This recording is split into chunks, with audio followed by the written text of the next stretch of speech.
아와. 안녕하세요 여러분. 매일매일 운동하기를 실천하고 있는 동탄 왕고입니다. 오늘 7월 1일이에요. 7월 1일 수영장이 오픈을 했습니다 여러분. 지금 새벽 출근하고 수영 1시간 하고 영어 학원도 1시간 하고 집에 왔습니다.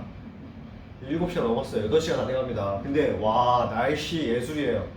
지금 요 며칠간 비가 엄청나게 왔죠. 근데 지금 진짜 하늘이 이렇게 깨끗할 수가 없어요. 어쨌든 자 오늘 수영장 갔다 왔으니까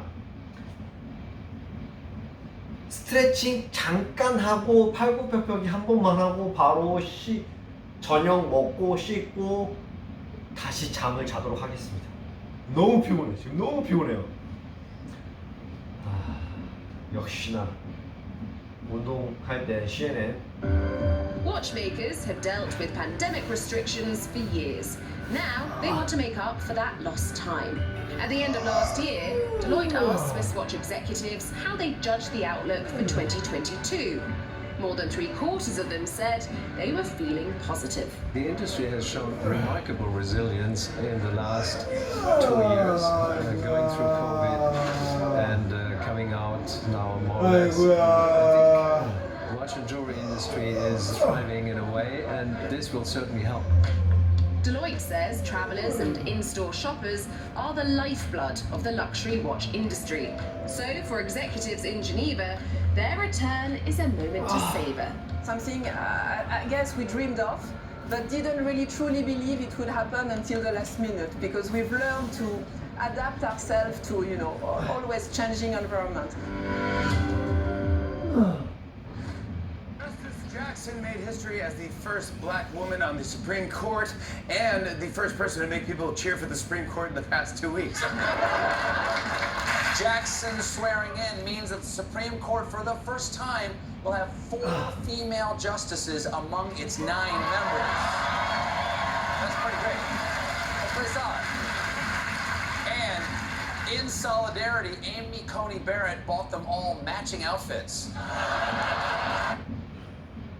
All right, all kinds of history being made at the Supreme Court. Yes, Ketanji Brown Jackson is now a justice, but these decisions that were made the last weeks change so much. Pivotal rulings on abortion, guns, the separation of church and state, and now the court says next term, which starts in the fall, they will take up a case with serious implication for elections, all federal elections. Joining us now, CNN Chief Legal Analyst Jeffrey Toobin and anchor of Early Start Attorney at Law and former Justice Correspondent Laura Jarrett. Jeffrey, I want to start looking ahead.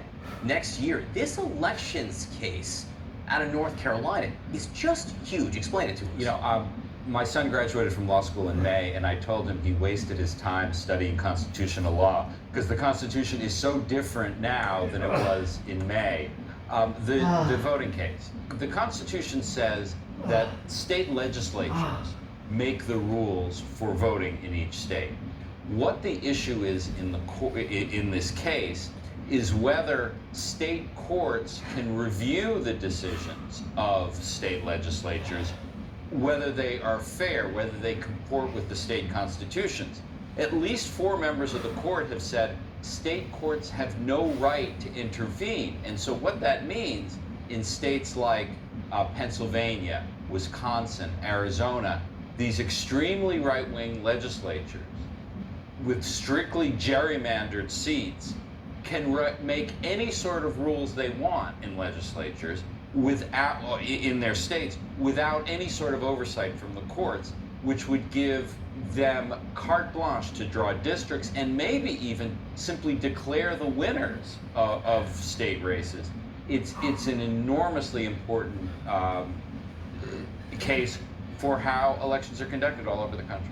Because explain, Jeffrey, how that could have come into play in 2020 and how it might come into play in 2024, depending on how they rule. For example, Pennsylvania. Pennsylvania has a very conservative right-wing legislature, which was trying to help Donald Trump in the post-election period.